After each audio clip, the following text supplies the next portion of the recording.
So, our next review is going to be for the Amazon Prime series, The Boys. The Boys season 4. We're also doing a spoiler review for this since it's been out now. The season is done with. Um, and some people find this season to be kind of divisive with the boys, not really as overwhelmingly positive Mm. as other seasons has been, even though that really doesn't matter too much because viewership of this season has went up like 20% with this, so that still doesn't matter. But what's going on in this season of The Boys? Well, the boys are still trying to take down Vought. They're still trying to take down, most importantly, Homelander and his evil crew of soups. Now we have kind of more or less two big political factions kind of going at each other. The Starlighters here, who's led by Starlight, of course, and the people that support Homelander. You have a plot going on by Vought, by the soups here, to basically overtake the government via Victoria Newman, who's the VP, to the president. What's the president's name again? Singer? Singer, yes, Robert Singer there. To basically overtake, Bob Singer. yeah, to Yeah, overtake the president. Eric Kripke regular with Jim Beaver. Yeah. You have that kind of going on. So they're trying to figure out a way to do that. And there's also a virus they're trying to work out here that has a potential to maybe kill all the soups. They're finally ending their problems once and for all, if that's something that they want to do. That's kind of the setup here you have for this season 4. With this season, like I said, a lot of people been talking about it. A lot of people been kind of a little bit mixed on it. Do you guys think this season is not as strong as previous boy seasons?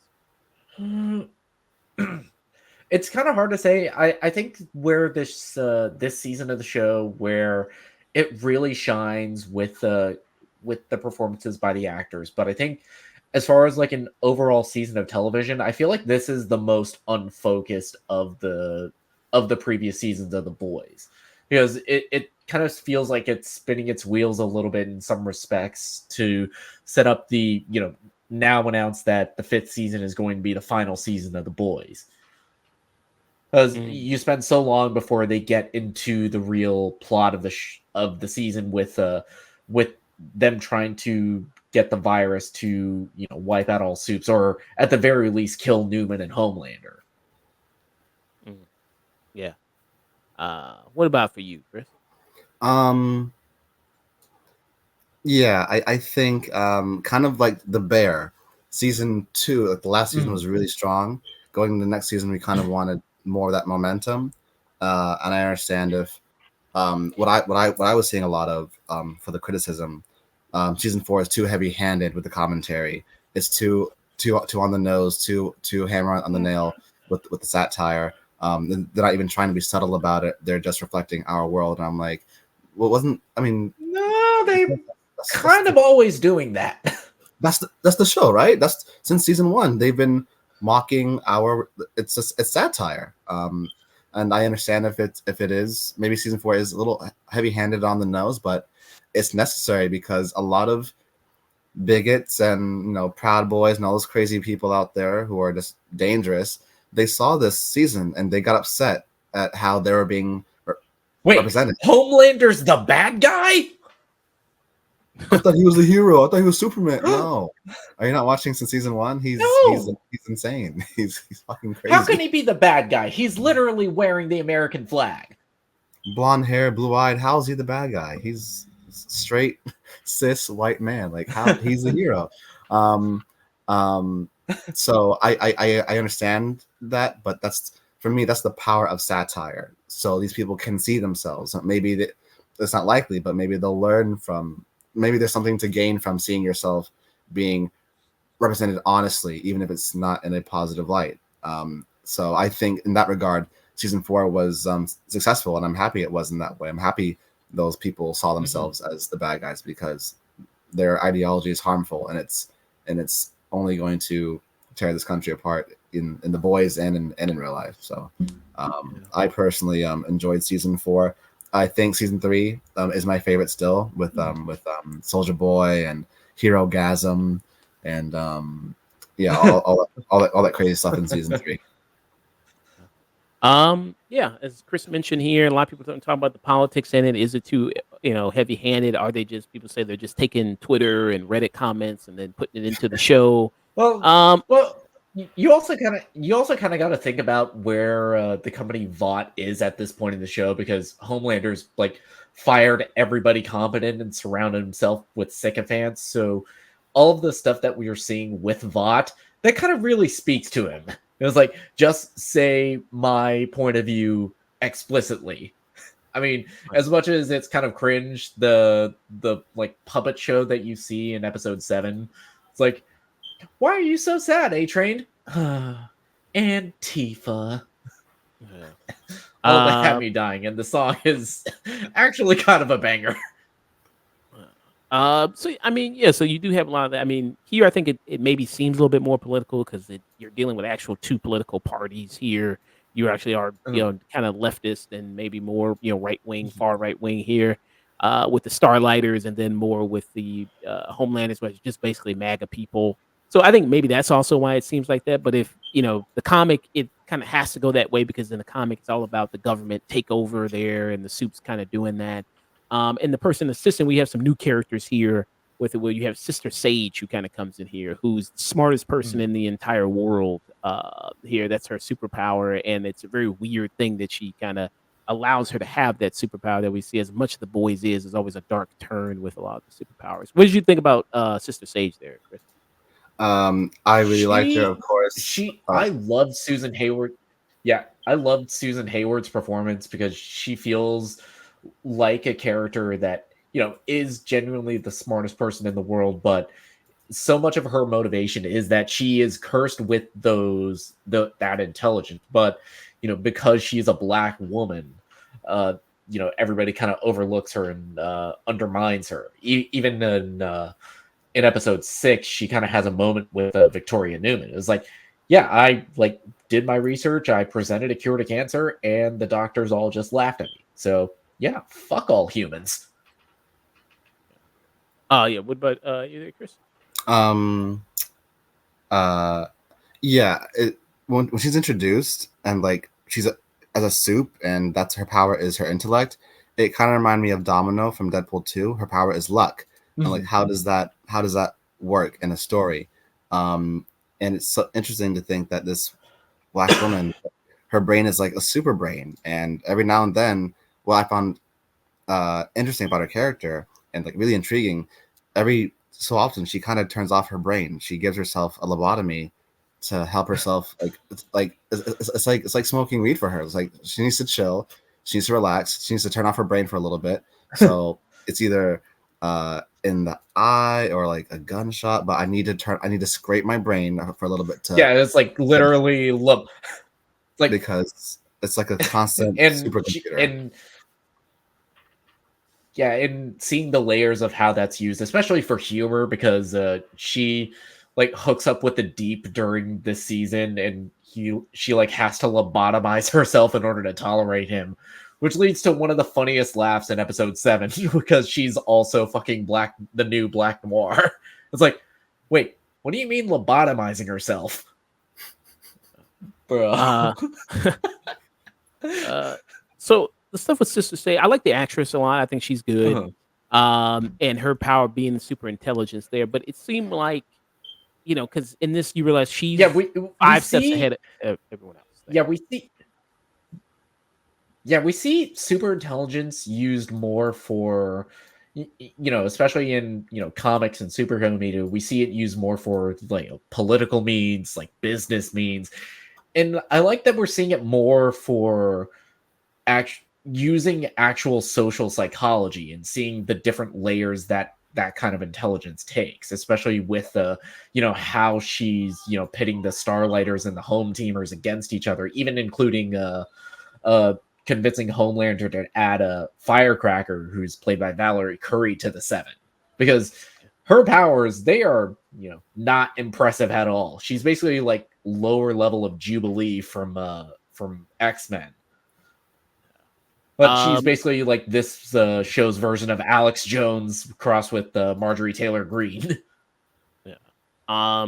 Yeah, and so the stuff with Sister Sage there, with her super intelligence. I think sometimes, I mean, seems like there's not really much of a difference between her having that and then precognition. Because I mean, like she's predicting everything that's going to happen, and then when the final episode comes around, even after Homelander kicks her off the team, she's like, this was already according to plan. Everything I knew was already going to happen.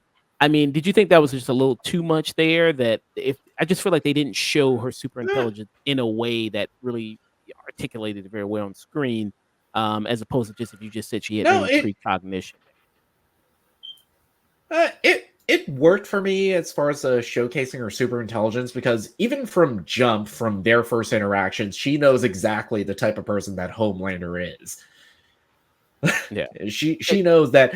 Yes, yeah, I know that I'm dead because I'm a black woman and you can't take any kind of criticism. yeah. It just seems like some of the things, like And for this the to go real according to plan there. Oh yeah, good. Yeah, it just well, seems like whenever we're seeing like whenever it's revealed that all the events of the show were like according to plan, we don't even know that this was like her plan A. For all we know, this was like her plan B all the way through Z. It was like all different like contingencies, all different possibilities that could have happened. Yeah, it just seemed like some of these things, It was like like, did she know for sure that yeah, Oh. it requires a lot of convenience, at least in some respects, because yeah, I'm pretty sure like her plan was, like kill Newman. The Shifter records Bob Singer saying that he ordered the hit on Victoria Newman. Did she know that it would go exactly the way that she said? Probably not. But she had that plan, like in at least the basic gist of it. Yeah. What about for you, Chris? What do you think?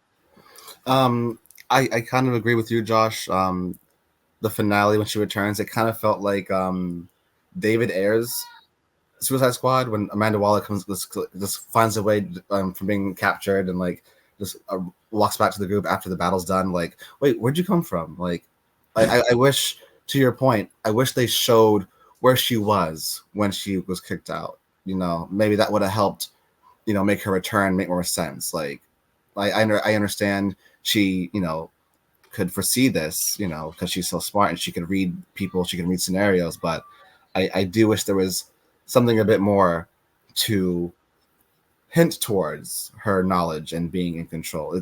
I felt like they did for the most part just say she's really smart. And when she was first hired and working with Homelander, we saw that. But in the end, again, like you said, the whole it was all according to plan. It did feel a little convenient, kind of similar to like the Acolytes convenient writing. Like, okay, but how? Like what did you do while you were gone? That's my curiosity. Yeah, because like some of the information, like Victoria Newman, so the person who ends up killing her is Butcher. Is Butcher, him having taken all that Compound V from last season, it's made him sick. Now he's got terminal, brain cancer. Yeah, it's like by... he took the 10th.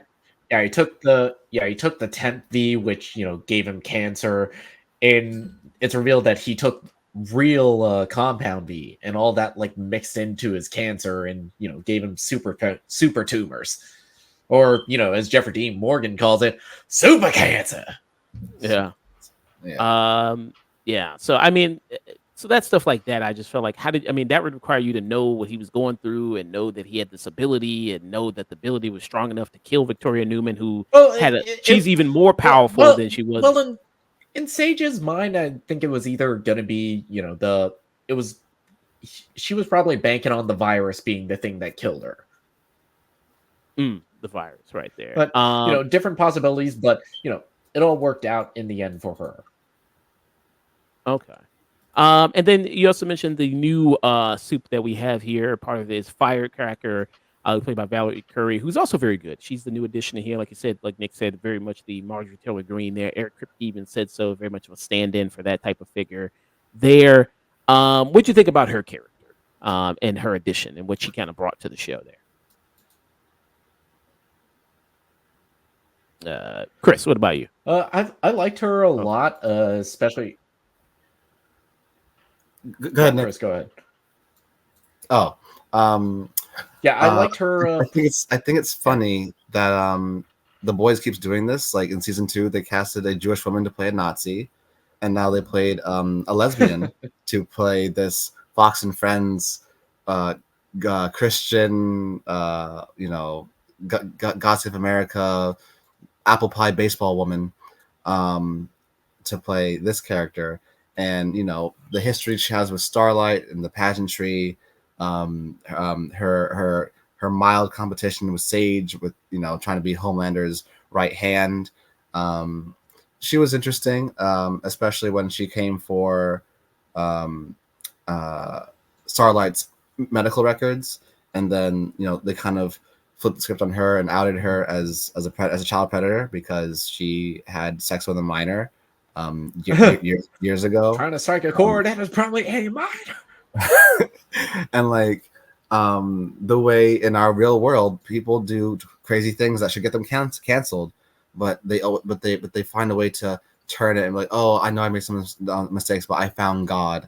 I found religion.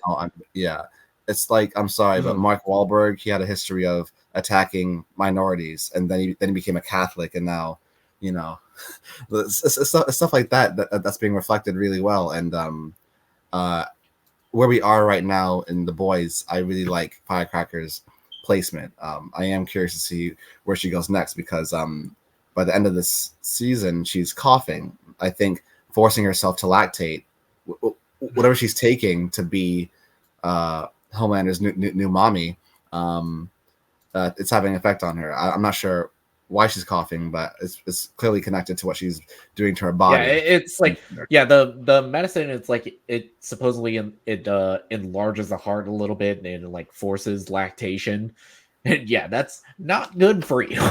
It's not safe. And I love how every time she coughs, Homelander, Anthony Starr just looks so disgusted.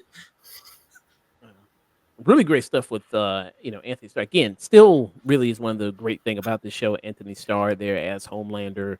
A lot of reasons people really watch this show, love this show, love to hate him. Some people just love him. There, his performance again off the charts here as they as Yeah, the character and of Homelander. that speaks to and his performance. If it was great before, it is perfection, especially in episode 4, Wisdom of the Ages, where he goes back to the lab where he was raised. Yeah. That was really good too.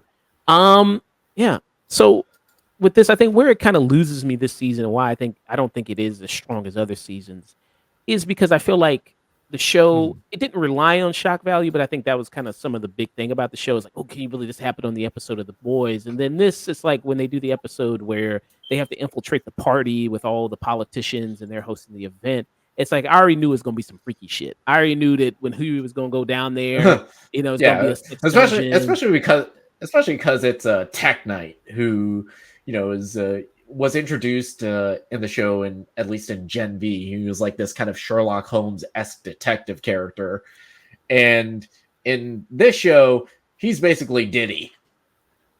Pretty much. I mean, yeah, pretty much that's kind of going on there. At least what we think with all the stuff in the sex dungeon is consensual, as we kind of understand it, maybe. So I already knew that was kind of going to go on, and like that shock kind of value in the show. It just seems like it just tried too hard this season to do that, to like have that kind of shock value moment there when it comes to the sexual stuff or the violent stuff. And then, when you really think about it, also this had like a Wonder Woman 84 type thing where you had somebody get raped basically there with Huey, and then twice in the season there when you kind of think about it, which was very strange that they had that in this season.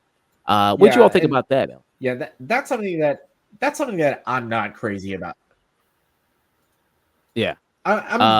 It's one of the few plot points that I think the show kind of fumbles the bag a little bit, especially considering, in the pilot, Starlight is, sexually assaulted by the Deep, and how seriously that's taken, how much concern is placed on that storyline.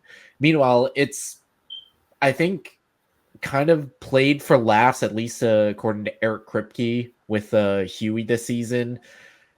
but I feel like they kind of save themselves a little bit considering the how that episode ends, because this is Huey after he's lost his father and he just tries to dive back into work, and he breaks down at the end of the episode. Mm. Yeah. That's some good emotional stuff there. Where I think it kind of, yeah, it's some great emotional stuff, especially this show. I think the emotion of it, I think, really sings, especially with the subplot with Huey's father. Who's played by Simon Pegg in this there, who is the original inspiration for the Huey character in the comic, the look there, but now he's too old, so they made him as kind of fan service. They made him the father there. There's some good episodes, I think, this season. I think you mentioned the episode where he's with his father, where there was that kind of horror thing where they made him take Compound V there when he was dead, and they brought him back to life with that. I thought that was pretty good there, pretty good moment there. Also the typical stuff with the boys. You have now Mother's Milk, who's the leader of the boys this season. They stressing him the fuck out. Damn, that brother got to take some pills or something. Like they giving him hives. They just he's about to have a brain aneurysm. They stressing that brother out so much. Yeah. Yeah, and that was a thing where, a lot of the criticism of the show, I feel like it's unfairly placed on a lot of the actors and how their appearances have changed over the course of the season. Because, yeah, Laz Alonso, he lost a lot of weight in between seasons 3 and 4, but the man, just cut back on the cheeseburgers once in a while. But I think that's a change that actually works for the character, considering the weight and the burden of being the leader of the boys has placed on him. Yeah. So it actually kind of works there a little bit, actually, for the story that they're kind of telling there. Do you think, we talked about a little bit of Star Wars Acolyte, and The Boys has always had 8 seasons, and it seems like they were able to really accomplish a lot in those kind of 8 seasons. I mean, those 8 episodes there. But do you think this season needed more episodes? Because it seems like they kind of go other places, like the whole Kamiko stuff, and then that storyline of her in her past, and then stuff with more Frenchie in his past. It just seemed like that didn't seem really as much care was really devoted to that, and really didn't go anywhere, as opposed to what was happening with the rest of the season. It felt like that, like they were the two characters that kind of got the short end of the stick as far as storytelling goes, because like you were saying, it's like their stories aren't really that well developed, because Frenchie's kind of like ridden with guilt over all the murders he committed in service of Little Nina, who was introduced last season, and he goes to jail for like 1 episode, and then he's instantly back. Yeah, it feels like this is a subplot that would have been better served if it was introduced earlier, if more time was developed to it, if we at least got like 1 or 2 episodes with Frenchie in jail and seeing how Kamiko was affected by it. But I think Kamiko's subplot is probably the most egregious, because it is speaking to her character, because they really try and explore this theme of forgiveness of oneself in the season, of forgiveness in general, because Huey forgives A-Train. Kimiko and Frenchie are trying to learn how to forgive themselves, especially with Butcher being on death's door the whole season, trying to reconcile with all the things that he's done. I feel like with Kimiko, we needed to explore it more, because I think the performance is good. I liked the shades that are introduced to her character that were introduced but weren't really explored before. And Karen Fukuhara giving an incredible performance, not speaking a word of dialogue until the final episode. Yeah. What did you think, Chris? Was that kind of some of the weakest storylines for you? Was the Kamiko Frenchie stuff, or was something else the weakest kind of for you? Yeah, I agree. As much as I appreciated the flashbacks and the character development and the detail, it clearly was not the focus of the season. I saw complaints that that people thought it was even lacking Huey. Like Huey wasn't like a focus of the season. But I am very happy that Kimiko finally spoke. Historically, it is a harmful trope, the Asian character who doesn't speak. And so I'm glad that's kind of over. I hope in season 5 she speaks even more.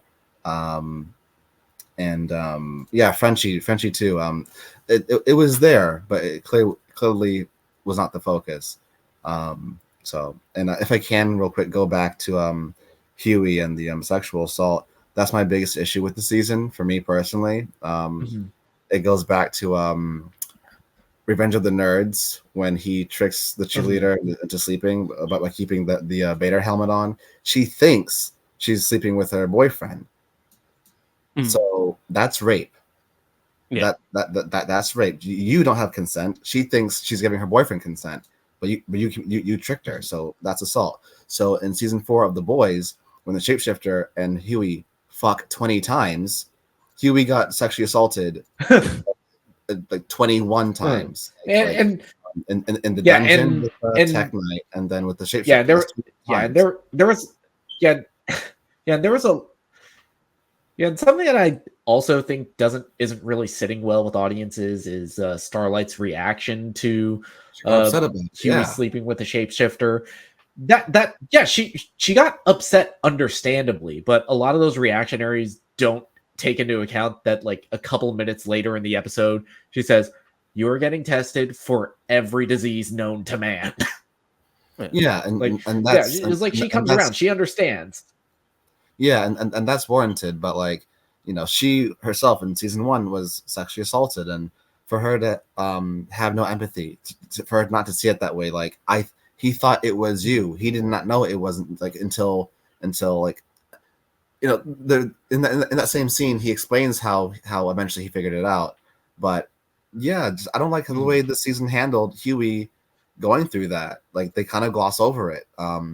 And in the episode where he breaks down after the first time he's sexually assaulted, he breaks down because of his dad. And he's like, you know, rushing back into work, and no one addresses the fact that he lost his dad. He just got raped. Like it's a lot going on that they kind of don't address, and that's my biggest issue with season 4.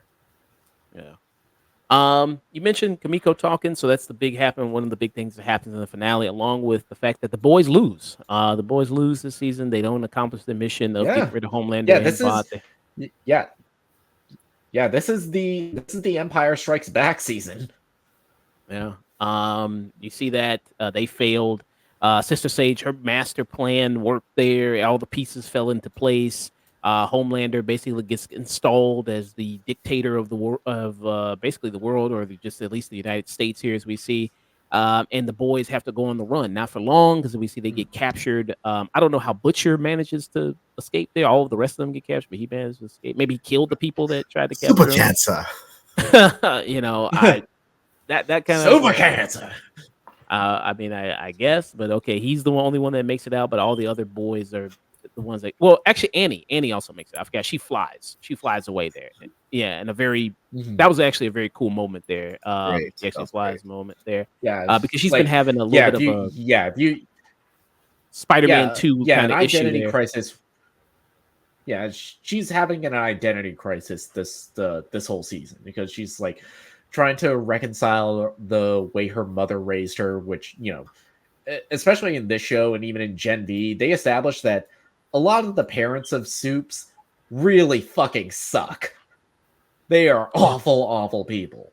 It was like the news about you know, Starlight having the abortion, her mom, it's like, no, she's making it all about her. It's like, they kicked me out of Bible group because of you. It's like, fuck you. Fuck your Bible group.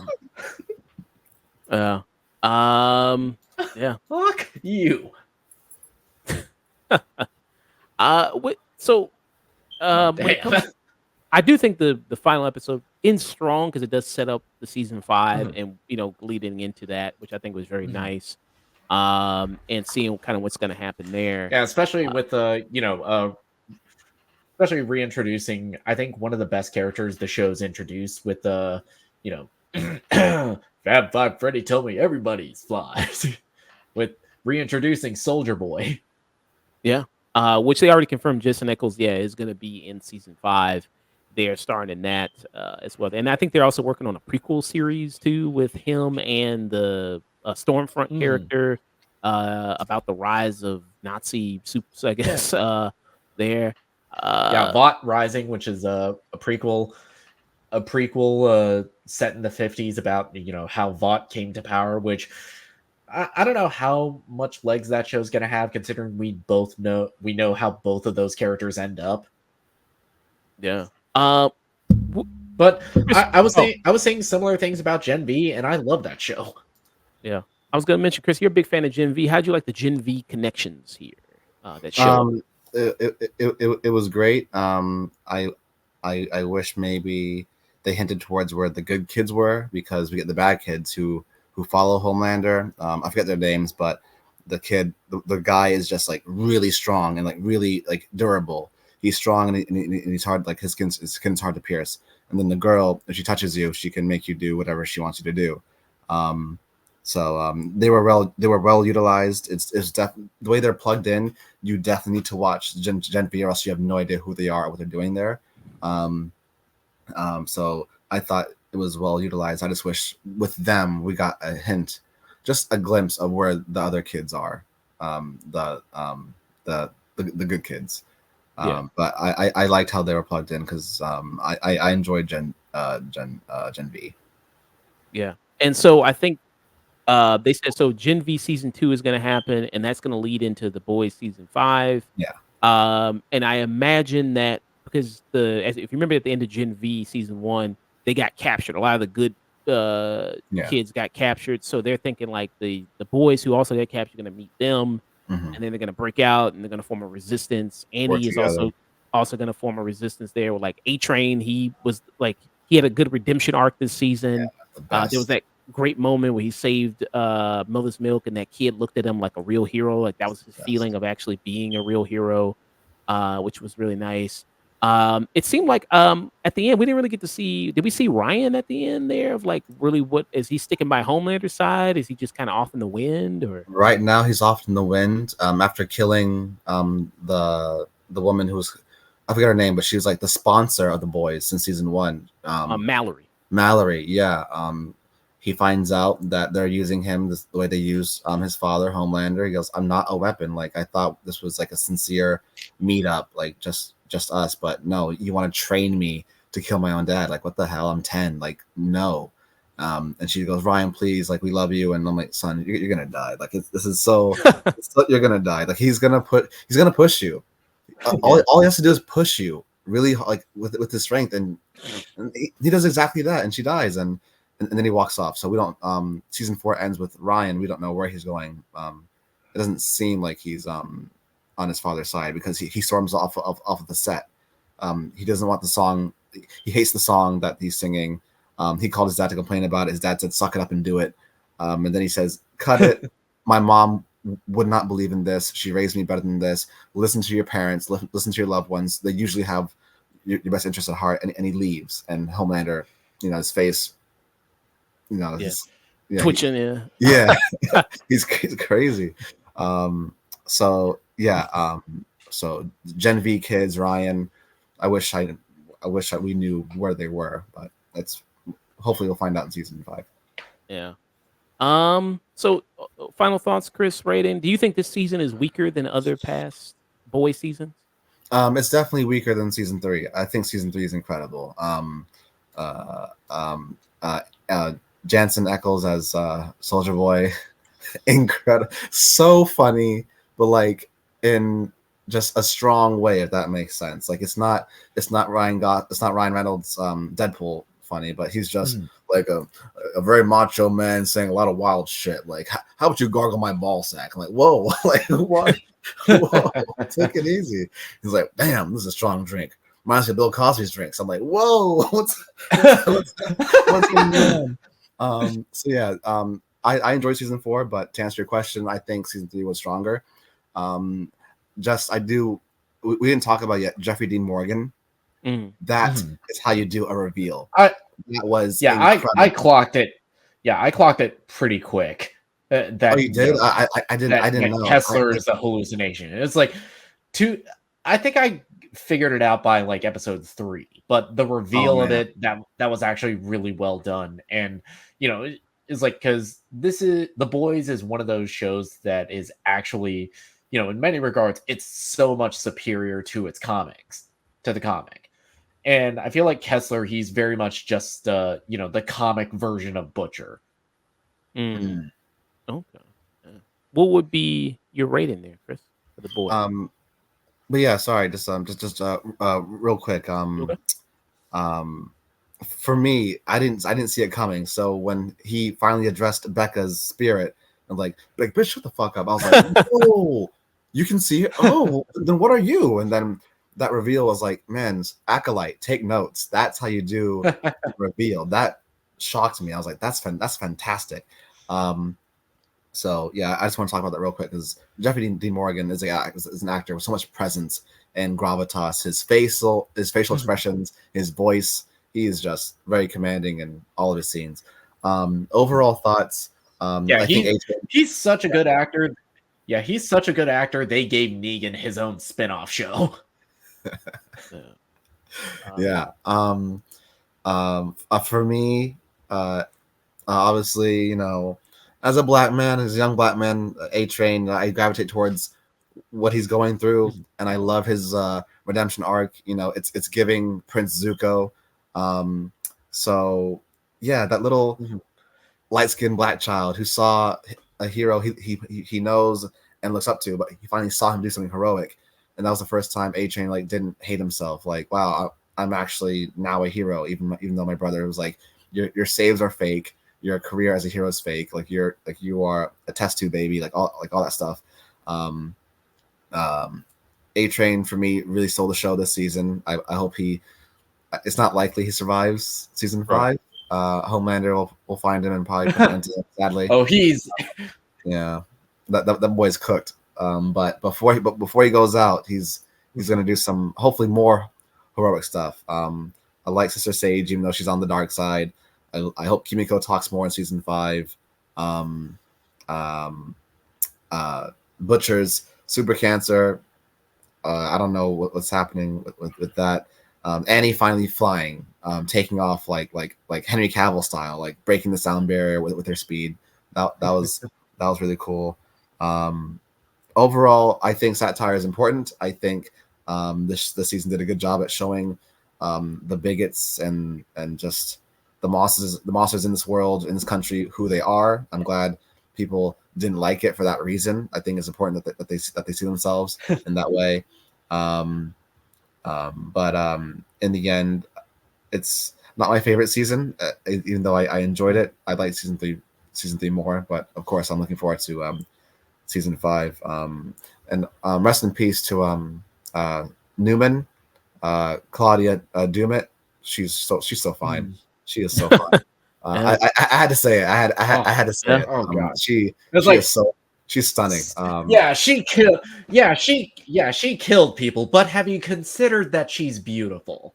She can pop my head. I don't care. Like, hey, I believe in women's she can pop my head rights and I'll apologize.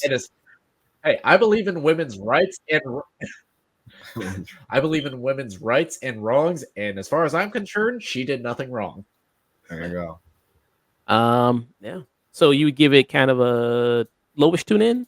Definitely stream it. It's not the worst thing in the world at all. It's wildly entertaining. The violence and the bloodshed is definitely gratuitous. My older brother did say it's stupid. The season he said the season was stupid. He didn't like the heavy-handed satire. Yeah, I understand if it's not for everyone. It's a lot of gore. Some of it is unnecessary, the way characters go out. Yeah, definitely stream it. It's for me, The Boys. It's still one of the best things on television right now. It's right along with Invincible. It's really like the flagship for Prime Video. I think it's like one of their biggest shows. It definitely is one of their biggest shows, and yeah, it did the right thing. It released weekly along with House of the Dragon and The Acolyte. It's remaining in the conversation. It's topical. It's relevant, and yeah, The Boys is great television. So definitely. What's your tier above stream it? We have tune in. Tune in. Okay. Yeah, tune in. What about you, Nick? Final thoughts and rating there. I'm kind of there with you, Chris. I think the show overall, I think this is the weakest season of The Boys, but The Boys was and still is one of my favorite comic book shows on television. It was appointment viewing for me. Every episode, I was like gripped to my seat.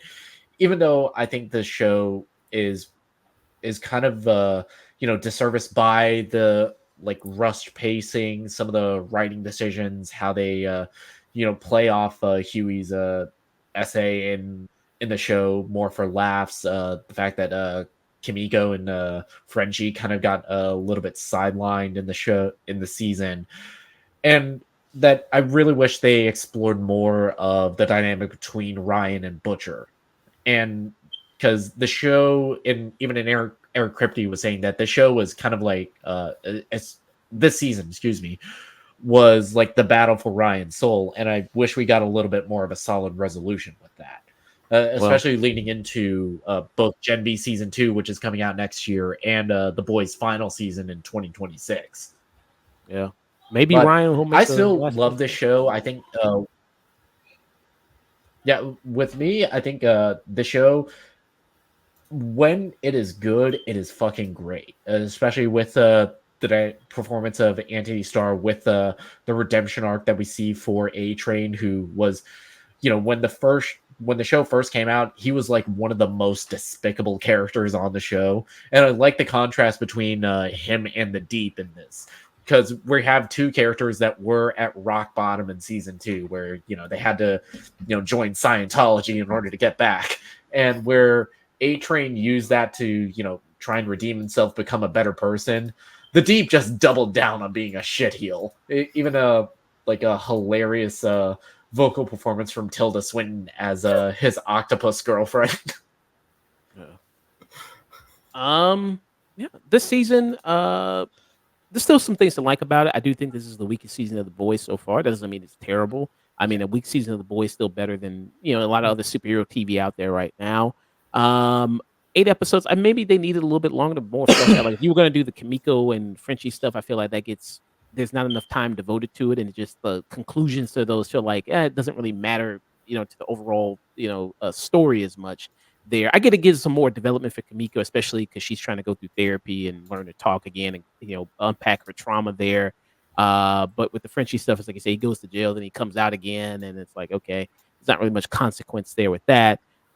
Still, and then we mentioned some of the problematic stuff with Huey and that sexual stuff that's played up for laughs in it that I didn't think was too good in the show. Also, the stuff also with Mother's Milk, also that stuff sexually they do with him, like the dick slapping stuff, and then even in last season getting covered in all that cum and all that stuff, and and then he got squirted in the face by the fake ass Spider-Man in this and all this. So they do a lot of that stuff there that's played for jokes and Yeah, anatomically correct Spider-Man.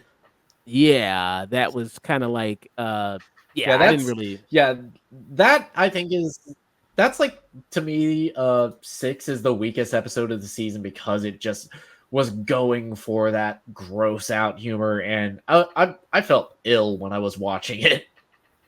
yeah. So I Like, think that yeah, stuff this is too much. doesn't work here, and also the like you said, it's kind of running into like a wall. I hope they don't do that as much because now we're in the end game. Now it's season 5. They don't go too much of like the weird sexual stuff here, like the stuff with the. I get Homelander likes titty milk. I get it. A lot of those just kind of felt like it just doesn't really work Yeah, here as Homelander's much. got a mommy fetish. Is it's like okay, it's not as funny here. I think it was in previous seasons. Um, so yeah, I mean, some of those things are lacking here. I think those things are not The as good. hilarious thing is because the hilarious thing is like he hates Firecracker and then he instantly folded. Yeah. Even with the milk, I think I was like, even at the he still kind of doesn't even really like her all that much, really. Nope. Uh, Yeah, so I'm excited to see season 5. This is going to be the final season. I think this is a good point to where to leave things off at. Still good performance for Anthony Starr. Still steals the show as Homelander. I still think he does a fantastic job there.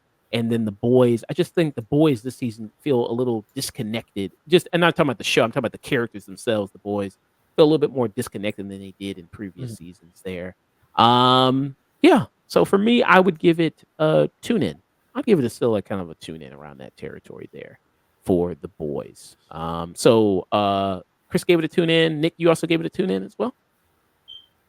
There. Yeah. Yeah, I'm like at that lowest tune in. I think this is the weakest season of The Boys, but it was like it's kind of like the worst Christopher Nolan movie. It's like even when Nolan is like on a decline, it's like his movies are still watchable and entertaining or interesting to talk about. Yeah. So yeah, that was The Boys season 4 review.